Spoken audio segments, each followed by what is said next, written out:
శుభోదయం మిత్రులారా, వార్తా కథనంపై విశ్లేషణ కార్యక్రమం టీజీటీవీ మార్నింగ్ న్యూస్ కు స్వాగతం. నేను మీ జల్లి సత్య. ముందుగా రాష్ట్రంలో జరుగుతున్న రాజకీయ పరిణామాలను కనుక పరిశీలించినట్లయితే మహాలక్ష్మి పథకంలో భాగంగా ఏదైతే కాంగ్రెస్ ప్రభుత్వం ఉచిత బస్సు పథకాన్ని ప్రవేశపెట్టిందో దానికి సంబంధించిన డబ్బులు చెల్లించక ఆర్టీసీ సంస్థ మరి ఇక్కడ సతమతం అవుతా ఉన్నది. మరోవైపు రిటైర్మెంట్ బెనిఫిట్స్ చెల్లించడానికి ఆస్తులను తాకట్టు పెట్టాల్సిన దుస్థితి ఏర్పడ్డది. ఒకరోజు మరి ఇక్కడ ఏదైతే గౌలిగూడ బస్టాండ్ అనేది ఉమ్మడి ఆంధ్రప్రదేశ్ రాష్ట్రానికే ఐకానిక్ గా నిలిచినటువంటి గౌలిగూడ బస్ స్టాండ్ ఏదైతే ఇమ్లీబన్ బస్ స్టేషన్ నిర్మాణం తర్వాత దాని ప్రాభావం కోల్పోయింది. మరి ఇక్కడ దాని పేరు మళ్ళీ ఈరోజు స్మరించుకునేలా ఆ బస్ స్టాండ్ ను ఆ స్థలాన్ని మొత్తాన్ని కూడా తాకట్టు పెట్టి మరి అలా ఏదైతే ఆర్టీసీ మరి ఇక్కడ ఏదైతే ఈ సముద్రాన్ని ఈదుతూ వస్తా ఉన్నది. మహాలక్ష్మి పథకం ద్వారా పెట్టిన ఉచిత బస్సు మరి ద్వారా లాభాల్లోకి పెడుతుందని చెప్పి ఏదైతే ప్రభుత్వం చెప్పిందో అదంతా డొల్లమాటలే అని చెప్పి నెల నెల చెల్లించాల్సిన డబ్బులు చెల్లించకపోవడంతో ఆర్టీసీ పరిస్థితి కుదేలైంది. దాంతో మరి ఇక్కడ ఏదైతే వాళ్ళకి సంబంధించిన మరి రిటైర్ అవుతున్నటువంటి కార్మికులకు బెనిఫిట్ చెల్లించలేని దుస్థితికి చేరింది. ఈ రోజు మరి గత ప్రభుత్వం చూసుకున్నట్టయితే ఆర్టీసీని గాడిలో పెట్టడానికి కార్గో లాంటి మరి ఒక ఏదైతే వ్యవస్థను తీసుకొని వచ్చి ఆర్టీసీని బలోపేతం చేస్తే ఈ రోజు ఉచిత బస్సు పథకాన్ని పెట్టి మరి దానికి సంబంధించిన డబ్బులు లేకుండా ఆర్టీసీని నిర్వీర్యం చేస్తున్న పరిస్థితి మనం ఇక్కడ ప్రధానంగా గమనించాలి. మరోవైపు చూసుకున్నట్టయితే ఏదైతే గోదావరి నది నిండుకుండలాగా ఉండి ఒకప్పుడు పడవ పోటీలు జరిగినాయి గోదావరి కని ప్రాంతంలో, నేడు చూసుకున్నట్టయితే అందులో మరి ఇక్కడ క్రికెట్ ఆడుతా ఉన్న పరిస్థితిని చూడవచ్చు. క్రికెట్ ఆడి నిన్న రోజున నిరసన తెలియజేసిండు అక్కడ మాజీ ఎమ్మెల్యే కోరకంటి చందర్ గారు. అంటే దుస్థితి ఏ విధంగా ఉన్నదంటే మరి నిండుకుండలా ఉన్నటువంటి గోదావరిని ఇలా ఎడారిగా మార్చి ఇవాళ రైతుల కళ్ళలో మరి ఇక్కడ నీళ్లకు కారణం అవుతున్నది కాంగ్రెస్ ప్రభుత్వం అనే విషయాన్ని మనం ఇక్కడ ప్రధానంగా గమనించవచ్చు. ఇక మంత్రికి సంబంధించిన వార్తలను కనుక పరిశీలించినట్లయితే పుంజాల శివశంకర్ ఈ పేరు చాలా మందికి తెలియదు, కానీ ఈరోజు బీసీల కోసం ఉద్యమం చేసిన నేత, బీసీల కోసం అహర్నిశలు కృషి చేసిన నేత, న్యాయమూర్తిగా పనిచేసిన వ్యక్తి, కేంద్ర న్యాయశాఖ మంత్రిగా పనిచేసిన వ్యక్తి, గవర్నర్ గా పనిచేసిన వ్యక్తి. అలాంటి వ్యక్తి మరి ఇక్కడ ఒక బీసీల ఆరాధ్య దైవం ఏదైతే మరి ఇక్కడ ఆ బీసీ కమిషన్ వచ్చే ముందే బీపీ మండల్ బీసీ కమిషన్ కంటే ముందే ఒక నివేదిక తయారు చేసి దాన్ని కేంద్ర ప్రభుత్వానికి అందజేసి బీసీల కోసం అహర్నిశలు పోరాటం చేసిన ఆ వ్యక్తికి సంబంధించి నిన్నటి రోజున ఆయనకు సంబంధించి మరి ఏదైతే ఆయన చిత్రపటానికి పూలమాల వేసి నిన్నటి రోజున ఆయన విగ్రహ ప్రతిష్టాపన కోసం భూమి పూజ చేసిండ్రు పుట్టా మధుకర్ గారు, మంత్రి మాజీ ఎమ్మెల్యే. ఇప్పటికే అనేక మంది మరి ఇక్కడ మహనీయుల విగ్రహాలను ఏర్పాటు చేసిన ఘనత ఆయనది. మరోవైపు చూసుకున్నట్టయితే అదే శివశంకర్ ఆయనను కూడా బీసీల ఆరాధ్య దైవం అయిన ఆయనను కూడా మరి స్ఫూర్తిగా తీసుకొని ఈరోజు బీసీలు తమకు జరుగుతున్న అన్యాయానిపై గలమెత్తాల్సిన అవసరం ఉన్నది. మేమెంతో మాకంతా అని చెప్పి ఏదైతే ఉద్యమం చెలరేగుతా ఉన్నదో దీన్ని అంతటి కూడా మరి ఆద్యులైనటువంటి వాళ్ళు బీసీల కోసం అహర్నిశలు కృషి చేసిన వాళ్ళను స్మరించుకోవాల్సిన అవసరం ఉన్నదని చెప్పి మరి నిన్న రోజున ఆయన విగ్రహ ఆవిష్కరణ కోసం భూమి పూజ నిర్వహించిన పరిస్థితి మనం చూడవచ్చు. బీసీ సమాజానికి జీవితాన్ని అంకితం చేసిన శివశంకర్ మున్నూరు కాపు కులంలో జన్మించిన బీసీ సమాజం కోసం పుంజల శివశంకర్ తన జీవితాన్ని అంకితం చేశారని మంత్రి మాజీ ఎమ్మెల్యే పుట్ట మధుకర్ అన్నారు. ఆదివారం మంతని పట్టణం మహనీయుల చౌకులో బీసీల నాయకుడు కేంద్ర మంత్రి పుంజాల శివశంకర్ మాజీ ఎంపీ పూలందేవి జయంతి సందర్భంగా వారి చిత్రపటాలకు పూలమాలలు వేసి నివాళులర్పించారు. ఆయన పుంజాల శివశంకర్ విగ్రహ నిర్మాణానికి భూమి పూజ చేశారు. ఈ సందర్భంగా మాట్లాడుతూ 1929లో రంగారెడ్డి జిల్లా మాడిపల్లిలో జన్మించిన ఆయన అనేక కష్టాలను ఎదుర్కొంటూ విద్యాభ్యాసం పూర్తి చేశారన్నారు. మాజీ మంత్రిగా, గవర్నర్ గా, సుప్రీంకోర్టులో న్యాయమూర్తిగా పనిచేసిన ఆయన బీసీ సమాజం కోసం పరితపించేవాడన్నారు. రాజ్యాధికారమే బహుజనులకు ముగింపు అని తన ఆత్మకథలో చెప్పారని గుర్తు చేశారు. న్యాయమూర్తిగా మొత్తం చేయలేకపోతున్నానని రాజ్యాధికారమే మార్గం అని చెప్పినట్టు వివరించారు. 1953లో కాకా కాలేకర్ కమిటీ వేయగా 1955లో కమిటీ రిపోర్ట్ వచ్చిందని తెలియడంతో గౌతు లచ్చన్నతో కలిసి ఆనాడే ఢిల్లీకి వెళ్లి నెహ్రూను కలిసి కమిటీ రిపోర్ట్ ను అమలు చేయాలని కోరిన సంగతి ఇప్పటి వరకు ఈ సమాజానికి తెలియదన్నారు. ఈ విషయాన్ని కాంగ్రెస్ సైతం చెప్పదని, మనం అడిగితే గానీ ఏది చేయరని చెప్పరన్నారు. న్యాయబద్ధంగా పోరాటం చేసి హక్కులను సాధించుకోవాలన్న శివశంకర్ ఆలోచన అని ఏనాడు కాంగ్రెస్ కు వ్యతిరేకంగా వ్యవహరించలేదని, నెహ్రూతో పాటు ముఖ్యమంత్రులు మోసం చేసిన పోరాటం ఆపలేదన్నారు. ఇప్పటి వరకు కాపు బీసీ సామాజిక వర్గం శివశంకర్ గురించి తెలుసుకోకపోవడం దురదృష్టకరమన్నారు. మహనీయుల చరిత్ర తెలియకుండా చేసిన వాళ్ళను వాడుకుంటా ఉన్నారని చెప్పి ఆయన ఇక్కడ విమర్శలు చేసి ఏం వాడుకుంటా ఉన్నారు అనేది కనుక ఒకసారి మనం గమనించినట్టయితే ఇదే శివశంకర్ కు సంబంధించి ఆయన కుమారుని తీసుకొచ్చి ఒక రోజున ప్రతిపక్షంలో ఉన్న రోజున జయంతి కార్యక్రమాన్ని మరి ఇక్కడ నిర్వహించిండు ప్రస్తుత మంత్రి ఎమ్మెల్యే శ్రీధర్ బాబు గారు. మరి ఎక్కడ వీలైతే అక్కడ ఎవరిని వీలైతే వాళ్ళను ఓట్ల కోసం అనేక రకాలుగా వాడుకున్నాడు. ఈ రోజు చూసుకున్నట్టయితే అధికారంలోకి వచ్చిన తర్వాత అందరినీ కూడా మర్చిపోయిన పరిస్థితి. ఆ రోజు సభ ఏర్పాటు చేసి ఆయన కుమారుని తీసుకొచ్చి జయంతి కార్యక్రమం నిర్వహించినవే. మరి ఈ రోజు అధికారంలో ఉన్నావు, మరి ఇక్కడ ఒక సుప్రీంకోర్టు న్యాయమూర్తిగా చేసిండు, కేంద్ర న్యాయశాఖ మంత్రిగా చేసిండు, రోషయ్య ముఖ్యమంత్రిగా చేసిన రోషయ్యది అధికారికంగా నిర్వహిస్తా ఉన్నారే ఈ రోజు జయంతి కార్యక్రమం. మరి ఈయనది నువ్వు అధికారికంగా నిర్వహించడానికి ఎందుకు ప్రయత్నం చేయలేదు? ఆ రోజు బీసీల ఓట్లను మరి ఇక్కడ నువ్వు కొల్లగొట్టడానికి ఈయనను అడ్డం పెట్టుకున్నావు కదా. ఆ రోజు తీసుకొచ్చిన జయంతి కార్యక్రమం నిర్వహించినావు కదా. నిన్న రోజున కనీసం ఒక దండ కూడా వేయలేదు. మరి అలా చూసుకున్నట్టయితే అధికారికంగా నిర్వహించాలని చెప్పి కోరలేదు. మీ నాన్నది అధికారికంగా మరి ఇక్కడ జయంతి నిర్వహించడానికి ఆర్డర్లు తీసుకొస్తావు. ఆఖరికి ఆంధ్ర ప్రాంతానికి సంబంధించిన రోషయ్యది కూడా అధికారికంగా నిర్వహిస్తారు. మరి ఇలాంటి వ్యక్తి బీసీ జనోద్ధరణ కోసమే మరి ఆయన అనేక త్యాగాలు చేసిండు. సుప్రీంకోర్టు న్యాయమూర్తి పదవిని కూడా వదిలేసి ఈ రోజు నేను న్యాయమూర్తిగా అన్ని పనులు చేయలేకపోతా ఉన్నాను, రాజ్యాధికారమే అంతిమ పరిష్కారం అని చెప్పి రాజ్యాధికారం దిశగా అడుగులు వేసి మరి ఇక్కడ కాలేకర్ కమిటీ రాకముందు నుంచి ఆయన బీసీల కోసం ప్రయత్నం చేసిండు. కాలేకర్ కమిటీని కాంగ్రెస్ పార్టీ అడగదొక్కినా కూడా మళ్ళీ ఈయన స్వతంత్రంగా ఒక నివేదిక తయారు చేసి బీసీల కోసం మరి పరితపించిన వ్యక్తి. అలాంటి వ్యక్తి కోసం ఎందుకు ప్రయత్నం చేయలేదు? మరి ఇక్కడ శ్రీధర్ బాబు సమాధానం చెప్పాలి. కనీసం జయంతిని ఎందుకు అధికారికంగా నిర్వహించడం కూడా మరి ఇక్కడ చెప్పాలి. ఇక్కడ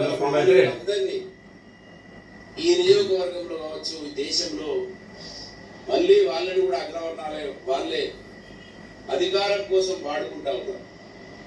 ఎస్సీ బీసీ వర్గాలకు సంబంధించినటువంటి మహనీయులను మనకు వాళ్ళ చరిత్రను తెలియకుండా చేసి వాళ్ళను మళ్ళీ అగ్రవర్ణాల వాళ్ళే వాడుకోవడం నిజంగా ఈ మంత్రులు కూడా మనం చూసినాం. ఒకవైపు శివశంకర్ గారిని వాడుకున్నారు, ఒకవైపు ఎస్సీ సామాజిక వర్గాన్ని వాడుకున్నారు.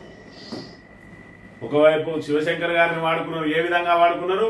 ఆ రోజు తీసుకొచ్చి బీసీ సమాజం ఓట్లు ఆకర్షించడానికి ఆయన జయంతి కార్యక్రమాన్ని నిర్వహించిండు. ఇవాళ అధికారంలోకి వచ్చిన తర్వాత అన్ని మర్చిపోయిండు. ఎస్సీలను ఏ విధంగా వాడుకున్నాడు? ఒక మంత్రి మధుకర్, ఆ మంత్రి మధుకర్ ఆత్మహత్యను హత్యగా చిత్రీకరించి తన సామాజిక వర్గానికి సంబంధించిన పత్రికలలో తన సామాజిక వర్గానికి సంబంధించిన వాళ్ళందరినీ కూడా తీసుకొచ్చి మరి ఇక్కడ కృత్రిమ ఏదైతే దళిత ఉద్యమాన్ని మరి ఇక్కడ లేపి దాన్ని మొత్తాన్ని హత్య దీనికి పుట్టమదే కారణం అని చెప్పి దళితులను పుట్టమదకు దూరం చేసి మరి ఓట్లు సాధించింది. ఇప్పటికి కూడా మరి అదే సంఘటనను ఇంకా వాడుకుంటా ఉన్నాడు తప్ప దానికి సంబంధించి కోర్టులో ఏదైతే పెండింగ్ ఉన్నదో ఆ పెండింగ్ ను మరి ఎందుకు బయటికి తీస్తలేవు? ఎందుకు మంత్రి మధుకర్ది ఆత్మహత్యను ఎందుకు తేల్చలేకపోతున్నావు అంటే అది అట్లనే ఉండాలి, అది ఓట్ల కోసం పనిచేయాలి. ఈ రోజు ఏదైతే పోలీస్ స్టేషన్ లో ఆత్మహత్యకు పాల్పడ్డాడో మరి శీలం రంగయ్య ఆత్మహత్యను కూడా పుట్టమది మెడకే అంటగట్టే ప్రయత్నం చేసిండు. మరి ఇక్కడ ఒక రాజబాబు మరి ఏదైతే మల్హర్ మండల్లో ఒక ఇంటి పక్క వాళ్ళతోటి పోట్లాట జరిగి హత్య జరిగిందో దాన్ని కూడా పుట్టమదికి అంటగట్టే ప్రయత్నం చేసిండు. ఎస్సీలు ఎక్కడ ఏ విధంగా చనిపోయినా కూడా మరి ఇక్కడ వాళ్ళందరినీ కూడా పుట్టమదే కారణం అన్నాడు. ఇవాళ ఎస్సీలకు మంత్రిలో మరి నువ్వు అధికారం చేపట్టిన తర్వాత అనేక అన్యాయాలు జరుగుతున్నాయి, కనీసం పట్టించుకోడు. సాక్షాత్తు నీ ద్వారానే ఈ రోజు మరొక ఎంపీ స్థానంలో ఉండి కోటీశ్వరుడు అయినటువంటి గడ్డం వంశీకృష్ణకే ఆయనకు ప్రోటోకాల్ పాటించలేదు. కోటీశ్వరులైన దళితులనే నువ్వు దగ్గర రాణిస్తలేవు, ఇంకా ఈ దళితులను నువ్వు దగ్గర రాణిస్తావా అనే విషయం ఒకసారి దళితులందరూ కూడా ఆలోచన చేసుకోవాలి. చింతకానిలో ఉన్న వెంకటమ్మ దంపతులను మరి ఇక్కడ ఏదైతే వాళ్ళను మరి అక్కడ మీ సర్పంచ్ చేసినటువంటి మరి కాంగ్రెస్ నాయకుడు వాళ్ళని కులం పేరుతో దూషించి వాళ్ళ మీద దాడి చేస్తే 18 రోజుల వరకు కూడా కేసు నమోదు చేయలేదు పోలీసులు. ఆఖరికి నేషనల్ ఎస్సీ కమిషన్ కల్పించుకుంటే తప్ప వాళ్ళ మీద కేసు నమోదు కాలేదు. ఒక చకినారపు రవి కాళేశ్వరం పరిధిలోని మద్దులపల్లికి సంబంధించి ఆ యువకుని ఉద్యోగం వస్తే గవర్నమెంట్ ఉద్యోగం వస్తే ఆయనకు తప్పుడు ధృవీకరణ సర్టిఫికెట్ ఇచ్చి మరి ఎన్ఓసి ఇవ్వమంటే తప్పుడు సర్టిఫికెట్ ఇచ్చి లేని కేసులు ఉన్నట్టుగా ఇచ్చి ఆయన ఉద్యోగం పోగొట్టిండు. నీ నియోజకవర్గంలో ఎస్సీలకు ఇంత అన్యాయం జరుగుతా ఉంటే మరి ఎందుకు నువ్వు నోరు మలుపుతలేవు?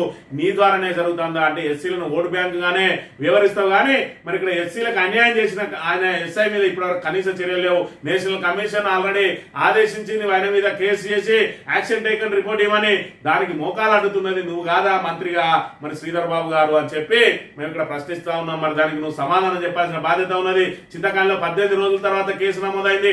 ఆ డిఎస్పీని కానీ సిఐని కానీ ఎస్ఐ మీద కానీ ఎందుకు చర్యలు చేపట్టరు? దళితుల పట్ల మరి దళిత జనోద్ధారకులాగా ప్రచారం చేసుకుంటావు కదా, ఏది నీ దళిత జనోద్ధరణ అనే విషయాన్ని మనం ఇక్కడ గమనించాలి. ఈ రకంగా ఓటు బ్యాంకుకు మాత్రమే వాడుకుంటాడు శ్రీధర్ బాబు. ఇటు దళితులను అయితేంది, ఇటు శివశంకర్ లాంటి బీసీలను అయితేంది ఈ రకంగా ఓటు బ్యాంక్ రాజకీయాల కోసం వాడుకొని కరివేపాకుల్లాగా తీసి పడేస్తాడు.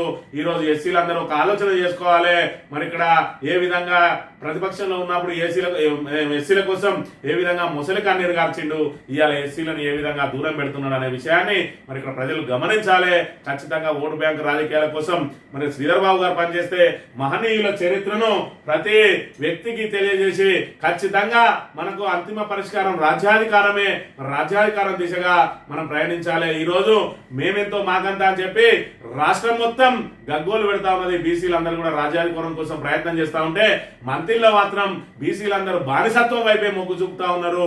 మరి ఇక్కడ ఒక్కరికి కూడా మరి ఏదైతే 50-60 ఏళ్ల పాటు ఇక్కడ మంత్రిని వాళ్ళే ఒకటే కుటుంబం 40 సంవత్సరాల నుంచి, అదే విధంగా పివి నరసింహరావు గారు 4 సార్లు ఇక్కడ నుంచే మరి గులికోట శ్రీరాముల దగ్గర నుంచి అందరు కూడా ఒక మధ్యలో ఒక బీసీ వచ్చిండు, ఒక రెడ్డి, ఇంకొక రెడ్డి, మరి ముగ్గురు మినహా మరి పూర్తి స్థాయిలో బ్రాహ్మణులే ఇక్కడ పరిపాలించింది కదా.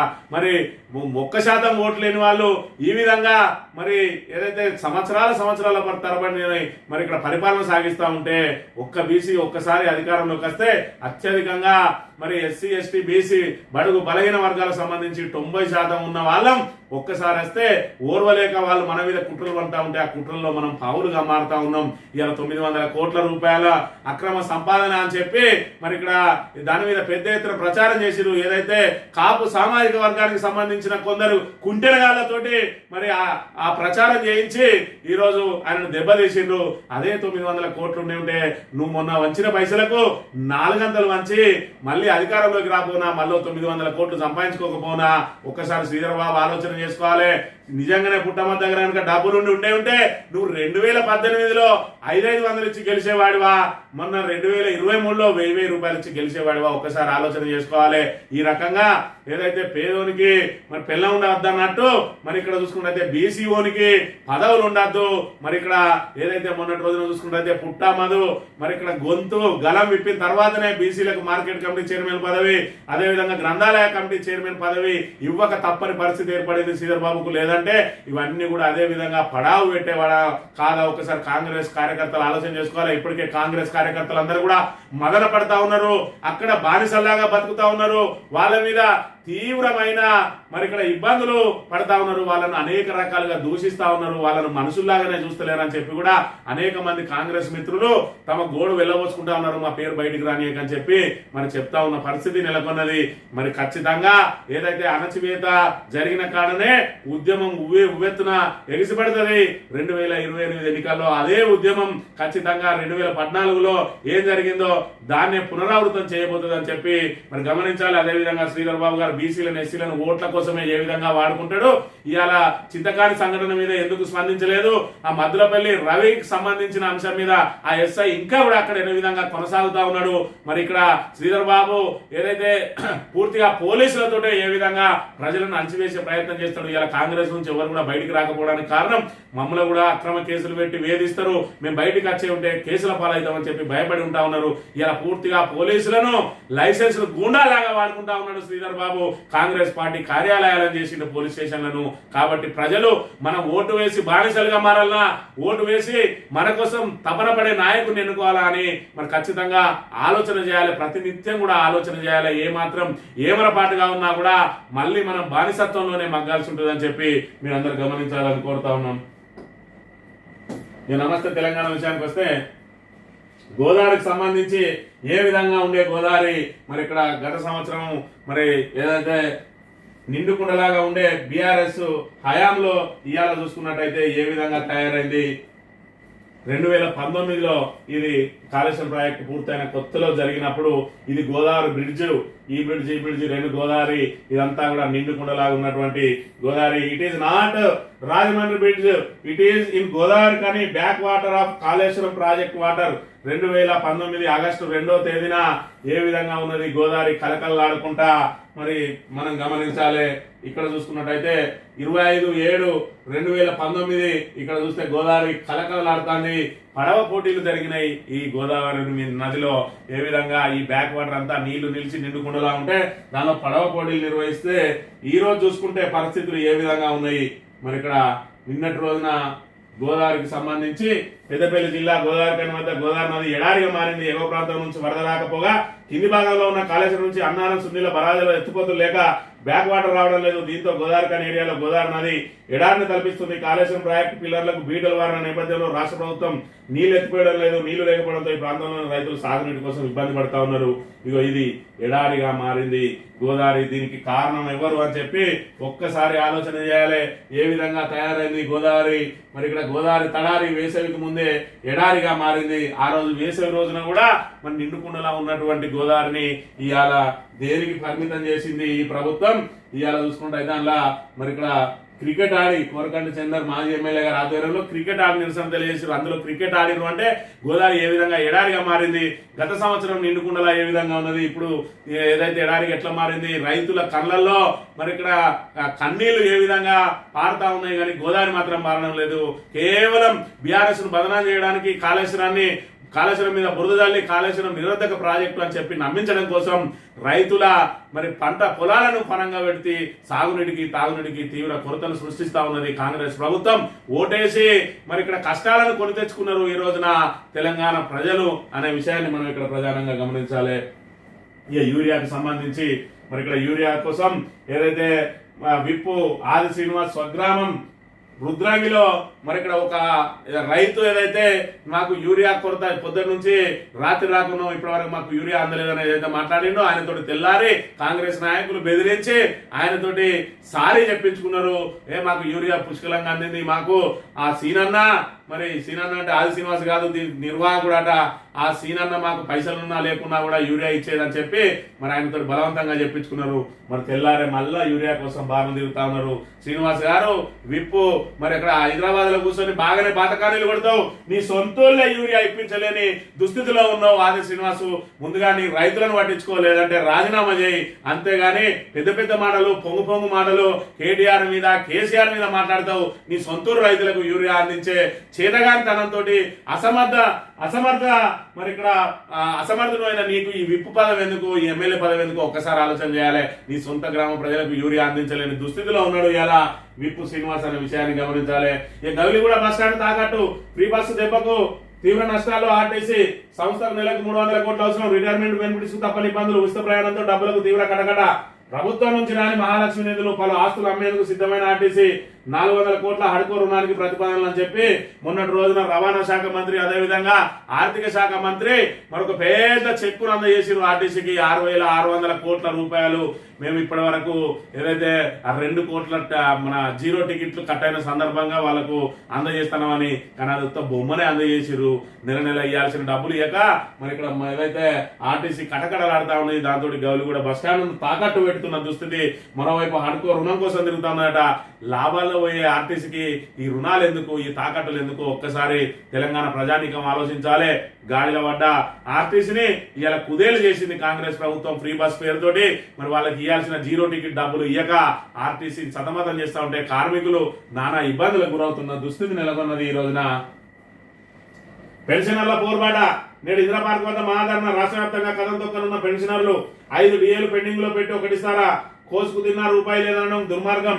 మేమన్నా నరరూప రాక్షసులమా? మేము అడుగుతున్నది మీరు ఇచ్చిన హామీలే కదా. పెన్షన్దారుల సంఘాల సమన్వయ కమిటీ పెన్షనర్ల ఆందోళనకు మద్దతు. దేవి ప్రసాద్. మరి ఇక్కడ మొన్నటి రోజున ఏదైతే అధికారులకు అదే విధంగా పెన్షన్దారులకు మరి ఇక్కడ రావాల్సిన బకాయిల గురించి మరి ఒక్క పైస లేదు నా దగ్గర, మరి ఏం చేస్తారో చేయరు కోసుకు తింటారా అని చెప్పి ఏదైతే ముఖ్యమంత్రి మాట్లాడిండో దాంతో కొంతవరకు వాళ్ళు ప్రభుత్వానికి టైం ఇచ్చిండ్రు. అయినప్పటికీ కూడా 2 పెండింగ్ డిఏలలో 4 పెండింగ్ డిఏలలో 2 ఇస్తామని చెప్పి మరి ఒకటే ఇస్తే ఇప్పుడు అవి బకాయిలు మళ్ళీ 5కు చేరిందట డిఏలు. దాంతో ఇక మీరు మమ్మల్ని బ్లాక్ మెయిల్ రాజకీయాలు చేస్తే మేము సహించేది లేదని చెప్పి మరి ఇక్కడ పెన్షనర్లు పోరుబాటు మొదలుపెట్టిండ్రు. మరి అదే విధంగా ఎన్జిఓలు కూడా మరి ఆగస్టు 15 తర్వాత నుంచి పెద్ద ఎత్తున ఆందోళన కార్యక్రమాలు మరి ఇక్కడ ఉద్యమాన్ని ఉధృతం చేయడానికి సిద్ధమైన పరిస్థితి మనం ఇక్కడ ప్రధానంగా గమనించాలి. గోల్స్ రిపోర్ట్ వెనుక 3 కుట్ర. రేవంత్ బాబు మొండి మోడీ వండి వార్చిన నివేదిక కమిషన్ రిపోర్ట్ రాసి కోర్టులో చెల్లిన చెల్లదు. సీల్డ్ కవర్ లో ఉన్న ఘోష్ కమిషన్ రిపోర్ట్ లో ఏమున్నదో రేవంత్ రెడ్డి చంద్రబాబుకు డబ్బా కొట్టే కొన్ని పత్రికలు ముందే రాస్తే దాన్ని ఎలా అర్థం చేసుకోవాలి? అది కమిషన్ నివేదికనా లేదా పిసిసి రాసిచ్చిన రిపోర్ట్? 2 ఏళ్లుగా కాంగ్రెస్ నేతలు రేవంత్ రెడ్డి ఏవైతే ఆరోపణలు చేస్తున్నారో అవే కమిషన్ రిపోర్ట్ లో పొందుపరిచిండు. ఘోష్ కమిషన్ అనేది పిసి ఘోష్ కమిషన్ అనేది మరి ఇక్కడ అది పెద్ద డొల్లా అని తెలంగాణలో ఉన్న చిన్న పిల్లగాని అడిగినా చెప్తాడు. ఎందుకంటే సీల్డ్ కవర్ అందించిన రోజే ఈ ఆంధ్రజ్యోతి అదే విధంగా ఈనాడు దినపత్రికలు మరి ఇక్కడ కేసీఆర్ ను దోషిగా చేస్తూ ఆల్రెడీ కథనాలు రాసినాయి. పీసీ ఘోష్ కమిషన్ ఇగో ఇది చెప్పింది, ఇగో దీని మీద మరి ఇక్కడ రిపోర్ట్ వచ్చింది, దీని మీద రిపోర్ట్ ఇచ్చిందని వాళ్ళు మరి కుల్లా చెప్పిండ్రు. మరి సీల్డ్ కవర్ లో ఉన్నటువంటి రిపోర్టును వీళ్ళ చేతికి ఎట్లా అందింది అని అంటే మరి ఇక్కడ ఏదైతే రేవంత్ రెడ్డి అండ్ కో ఏదైతే రాసిచ్చారో పీసీ ఘోష్ కమిషన్ దాని మీద సంతకం పెట్టింది కాబట్టి అదంతా నివేదిక వాళ్ళకిచ్చే ముందు కాపీ వీళ్ళ కూడా ఇస్తాడు రేవంత్ రెడ్డి కాబట్టి మరి అదే నివేదిక వచ్చింది కాబట్టి అది ముందుగాలే తేటతెల్లం చేసింది. ఇగో ఈ రకంగా పీసీ ఘోష్ కమిషన్ అని వేస్తే అది ఏదైతే స్వతంత్రంగా పారదర్శకంగా నిర్వహించాల్సినటువంటి ఆ విచారణను కాంగ్రెస్ పార్టీ కార్యకర్తలాగా ఆయన నివేదిక ఇవ్వడంతో ఇవాళ ఏదైతే మాజీ జస్టిస్లను కమిషన్లు వేస్తే వాళ్ళ మీద నమ్మశక్యంగా లేదు వాళ్ళ విధానాలు అని చెప్పి వాళ్ళ మీదనే అనుమానాలు వ్యక్తం చేసే దుస్థితిని తీసుకొచ్చింది ఈరోజు పీసీ ఘోష్ అనే విషయాన్ని మనం ఇక్కడ ప్రధానంగా గమనించాలి. ఇక బోనస్ కు సున్నం. రైతులు సన్నధాన్యం విక్రయించి 3 నెలలు పూర్తి ఇప్పటి వరకు బోనస్ బకాయిలు చెల్లించని కాంగ్రెస్ సర్కార్ 4,09,000 మంది రైతులకు 1,160 కోట్లు బాకీ. మరో నెలన్నరలో వానాకాలం పంట సైతం కోతకొస్తుంది. బకాయిలు వస్తాయో రావో అనే అనుమానాలు. ఇదేం బోనస్ విధానం అంటూ రైతుల ఆగ్రహం. రేషన్ డీలర్లకు 5 నెలల కమిషన్ బకాయిలు. సన్నాలు అమ్మిన రైతులకు బోనస్ ఇవ్వలేదు. సన్న బియ్యం పంచిన డీలర్లకు కమిషన్ ఇవ్వలేదు. మరి ఇక్కడ బోనస్ పెద్ద ఎత్తున దీని మీద గప్పాలు కొట్టి సంకలు గుద్దుకున్నాడు రేవంత్ రెడ్డి. మేము పంటకు ఏదైతే మీరు పండించిన ప్రతి గింజకు క్వింటాల్కు 500 బోనస్ ఇస్తామన్నాడు. గెలిచిన తర్వాత మళ్ళా మేము దొడ్డు బియ్యకి ఓన్లీ సన్నవాట్లకే ఇస్తామని చెప్పి చేతులు ఎత్తేసిండు. పోనీ ఆ సన్నవాట్లకి అని ఇస్తారా అంటే ఒక్కటేసారి ఇచ్చిండు. మరి ఇక్కడ మెరిపించిండు దాన్ని ఎల్లెలకలు ఎత్తేసిండు. దాంతో సన్నవాట్లకు మరి ఇక్కడ బోనస్ వస్తలేదు, కనీసం సన్నవాట్లకైనా వస్తలేదు. సన్న బియ్యము పంపిణీ చేసిన డీలర్లకు కూడా 5 నెలల నుంచి కమిషన్ ఇస్తలేడు. మేము డీలర్లందరికీ కూడా మేము స్పెషల్ గా కమిషన్ ఇస్తామని చెప్పుకున్నాడు. ఏదైతే ఉచితంగా పంపిణీ జరుగుతా ఉన్నదో ఆ ఉచిత పంపిణీకి డీలర్లకు రావాల్సిన కమిషన్ ఇప్పటి వరకు రూపాయి చెల్లించకుండా మరి ఇక్కడ ఈ విధంగా తాత్సారం చేస్తున్న ప్రభుత్వం. ఎక్కడ రూపాయి లేక నిజంగానే రేవంత్ రెడ్డి మరి పరిపాలన మరి సమర్థత లేక పరిపాలన వైఫల్యంతో ఈరోజు ఏది ప్రాధాన్యత పనులు దేనికి డబ్బులు కేటాయించాలనో తెలియక ఈరోజు ఒక పెండింగ్ ప్రాజెక్టు పూర్తి అయ్యాక ఒక నిర్మాణం చేపట్టక కోట్లాది రూపాయల అప్పులు చేస్తూనే ఉన్నాడు. ఇప్పటికే 2 లక్షల కోట్లు దాటుతా ఉన్నది అప్పు. అయినప్పటికీ కూడా ఇప్పటి వరకు ఎలాంటి పథకాలను అమలు చేయలేదు, 6 గ్యారెంటీలు అమలు చేయలేదు, 420 హామీలు అమలు చేయలేదు కానీ మరి ఇక్కడ అప్పుల మీద అప్పులు అయితే చేస్తా ఉన్న పరిస్థితిని మనం ఇక్కడ ప్రధానంగా గమనించాలి. ఇక సీఎం సీటుపై ఆశల పొంగులు. మరోసారి తెర మీదకి ముఖ్యమంత్రి మార్పు.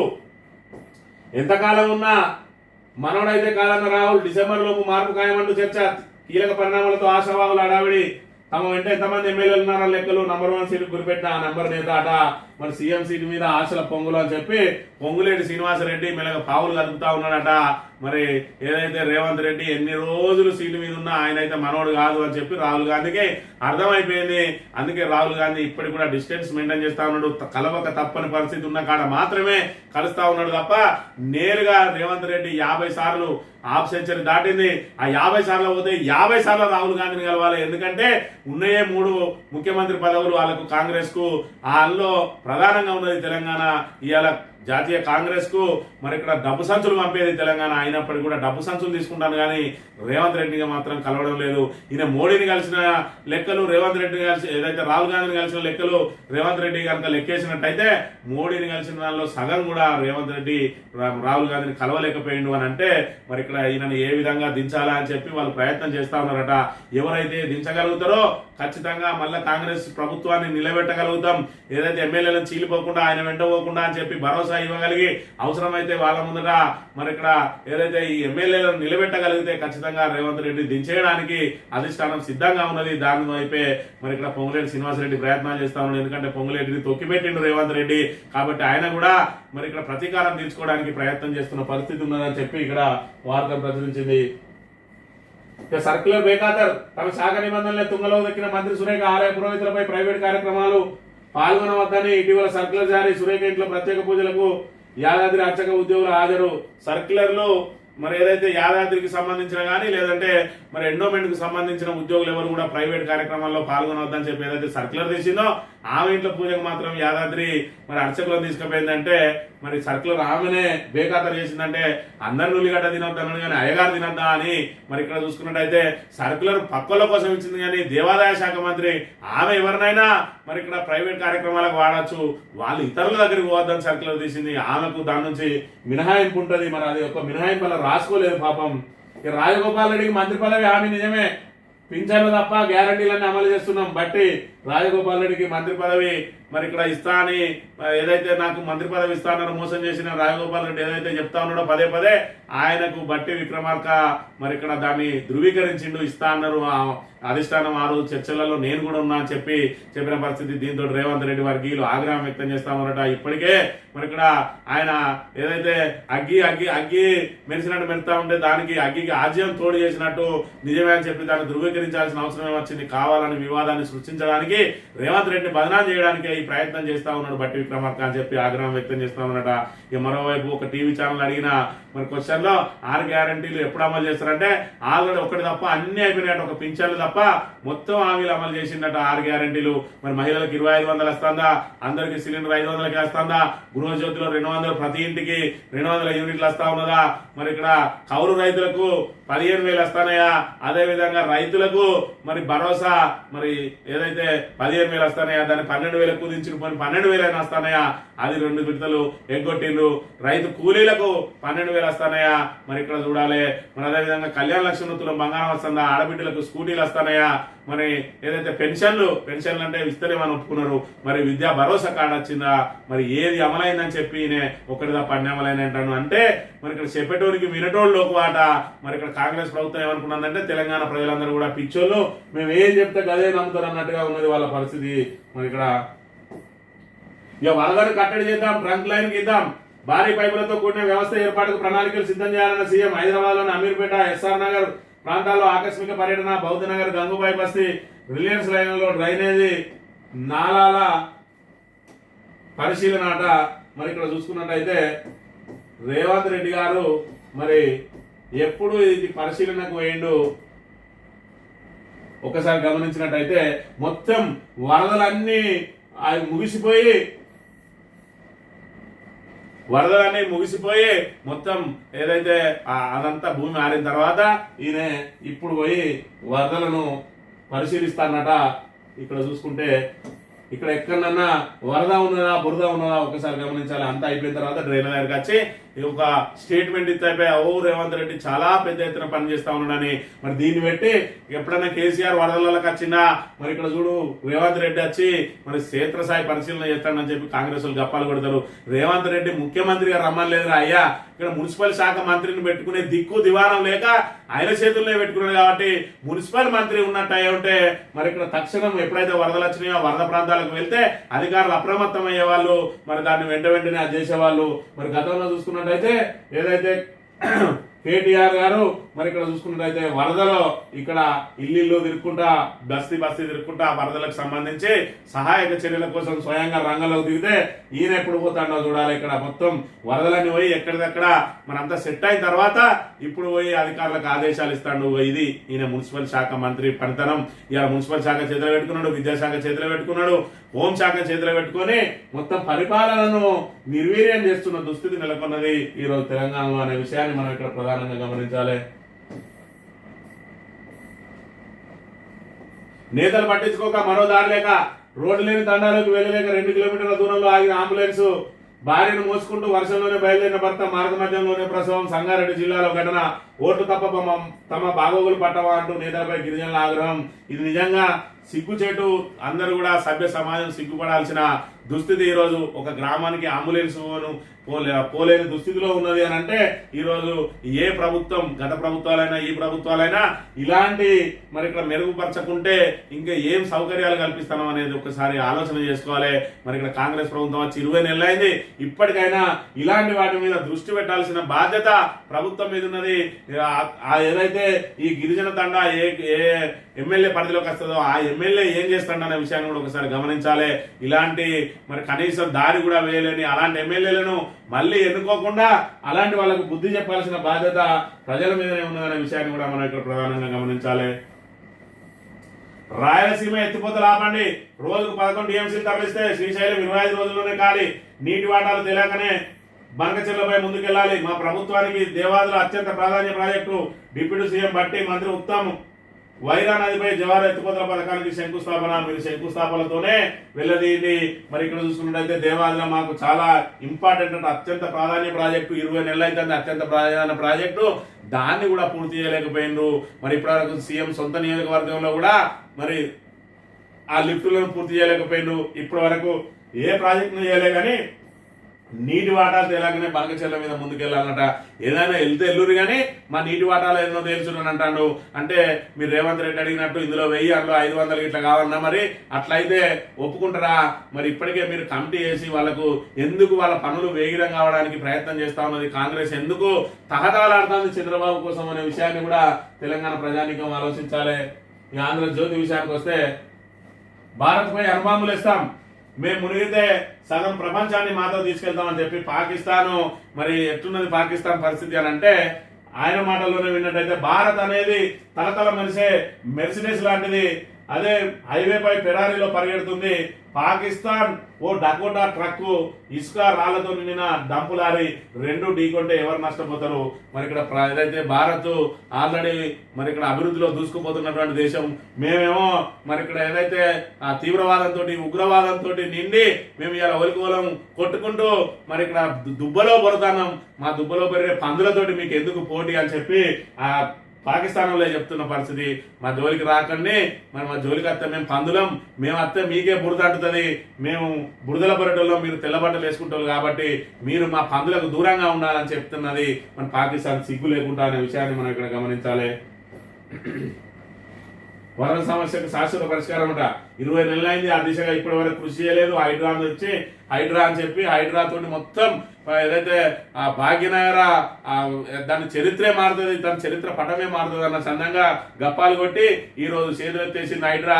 మళ్ళీ వచ్చి ఇంకా కూడా మళ్ళీ దాని మీద మళ్ళీ ప్రకటనలకే పరిమితం అవుతా ఉన్నారు రేవంత్ రెడ్డి గారిని, పనులు మాత్రం చేపట్టే పరిస్థితి లేదన్న విషయాన్ని మనం ఇక్కడ గమనించాలి. ఇక మంగళగిరిలో తెలంగాణ మంత్రులు ప్రైవేట్ కార్యక్రమానికి వచ్చిన బట్టి ఉత్తమ్, కోమటి రెడ్డి, వాకటి శ్రీ గారు, AP deputy CM Pawan Kalyan helipad లో దిగిన మంత్రులు. ఎమ్మెల్సీ హరిప్రసాద్ స్వాగతం అంట. మరి ఇక్కడ టీడీపీ, జనసేన, తెలంగాణ కాంగ్రెస్ నాయకులు వీళ్ళందరూ కలిస్తే ఈక్వల్ టు బీజేపీ, అందరు కూడా ఒకటే అయినరు. ఇవాళ చూసుకున్నట్టయితే మరి ఇక్కడ ఏదైతే బీజేపీ ఆ కూటమి ప్రభుత్వానికి కాంగ్రెస్ కు పూర్తి వ్యతిరేకం ఉంటది, కానీ వీళ్ళు మాత్రం బాయిగానే తిరుగుతారు. ఇవాళ మంగళగిరిలో ఏదైతే పవన్ కళ్యాణ్ సొంత నియోజకవర్గం అయినటువంటి ఆయన వాడే హెలికాప్టర్ వాడే ఆ హెలిప్యాడ్ ఏదైతే ఉన్నదో ఆ హెలిప్యాడ్ లో వీళ్ళు దిగితే వీళ్ళకు జనసేన నాయకుడు వచ్చి స్వాగతం పలుకుతారు.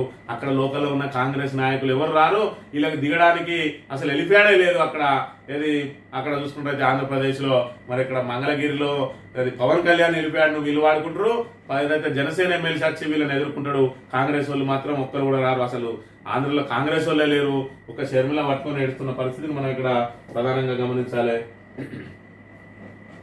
ఇక దూసుకెళ్తున్న బిల్డింగ్ అన్నమాట 69 అంతస్తుల భవనానికి 64 సెకండ్లలోనే అనుమతి. 35 నిమిషాల్లో 13,660 దరఖాస్తుల పరిశీలన, సులభంగా భవన నిర్మాణ అనుమతులు. మరి ఇక్కడ చూసుకున్నట్టయితే ఏదైతే గతంలో టిఎస్ బైపాస్ అని అప్పుడు కేటీఆర్ తీసుకొని వచ్చిండు ఏదైతే అనుమతుల కోసం అని చెప్పి మరి ఇక్కడ తాత్సారం జరగద్దని టిఎస్ బైపాస్ లో ఎప్పుడైతే మనం అప్లికేషన్ పెడతామో వెంటనే దానికి సంబంధించిన పూర్తి డేటా అంతా సేకరించి అన్ని సక్రమంగా ఉంటే వెంటనే అనుమతులు ఇచ్చే కార్యక్రమాన్ని తీసుకొస్తే ఈడు ఆంధ్రజ్యోతుడు మళ్ళా బూట్లు నాకిన దానికి మరి ఏదైతే కుక్క బిస్కెట్లు వీళ్ళకి ఇసిరేస్తాడో ఆ బిస్కెట్ల మందం మళ్ళీ రాయాలి. కాబట్టి ఇలా కాంగ్రెస్ ప్రభుత్వం బిల్లునవ్వు తీసుకొచ్చిన తర్వాత మరి దూసుకెళ్తున్న బిల్లునవ్వు అట వెంటనే 35 నిమిషాలలోనే 16 అంతస్తుల దానికి ఇచ్చిందట. దానికి మూల కారణం ఇవాళ దాని టిఎస్ బైపాస్ అనేది తీసుకొచ్చింది.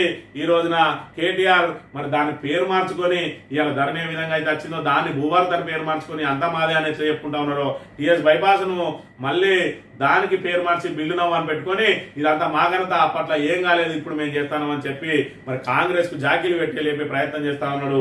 ఈ తాబేదార్ పత్రిక అనే విషయాన్ని మనం ఇక్కడ గమనించాలి. ఈనాడు దినపత్రిక విషయానికి వస్తే బస్తీలు మునగొద్దు, మరి మునిగిన తర్వాత వచ్చి మునగద్దు అంటే ఏమన్నట్టు మునిగే ముందు ఏం చేసిందో ఒక్కసారి మరి గమనించాలి. ఇక్కడ చూసుకున్నట్టయితే ఇరుకు గదుల్లో వైద్య విద్య, నత్తనడకన వైద్య కళాశాల భవన నిర్మాణాలు, వసతి గృహం, కాలేజీ వేర్వేరు చోట్ల ఉండడంతో విద్యార్థులకు ఇబ్బందులట. ఇంకా నిర్మాణ దశలోనే ఉన్న కరీంనగర్ వైద్య కళాశాల భవనం ఇది 2025-26 విద్యా సంవత్సరం నాటికి దీన్ని అందుబాటులోకి తెస్తామని ప్రకటించిన ఆ పరిస్థితి లేదు. ఎందుకు లేదు? 20 నెలల నుంచి దాని మీద మరి తట్టడి మట్టి పోతలేరు, ఇసుక పోతలేరు. దాన్ని ఎక్కడ ఉన్నాయో అక్కడనే నిర్మాణ పనులను నిలిచిపెట్టిండ్రు. ఇవాళ వచ్చిన ఫండ్ను ఎటు మళ్ళీ ఇస్తా ఉన్నాడు రేవంత్ రెడ్డి అని అంటే నేను అప్పులు కడతానా అంటాడు. అప్పుల మీద అప్పులు చేస్తా ఉన్నావు, మరి ఇక్కడ వచ్చే ఆదాయం ఎటు పోతుంది, ఈ అప్పులు చేసి ఏం చేస్తాను అని అనే దానికి సమాధానం లేదు. మరి ఇక్కడ ఇలా మధ్యలోనే ఏదైతే ఇంతవరకు పూర్తయిన బీఆర్ఎస్ హయాంలో వాటిని పూర్తి చేయలేక చేతులు ఎత్తేస్తా ఉన్నది కాంగ్రెస్ ప్రభుత్వం. తాబేదార్ పత్రికలే ఈ రోజు చూడలేక వార్తలు రాసినాయి అని అంటే మరి కాంగ్రెస్ పనితీరు ఏ విధంగా ఉన్నదో మనం ఒకసారి గమనించాలి.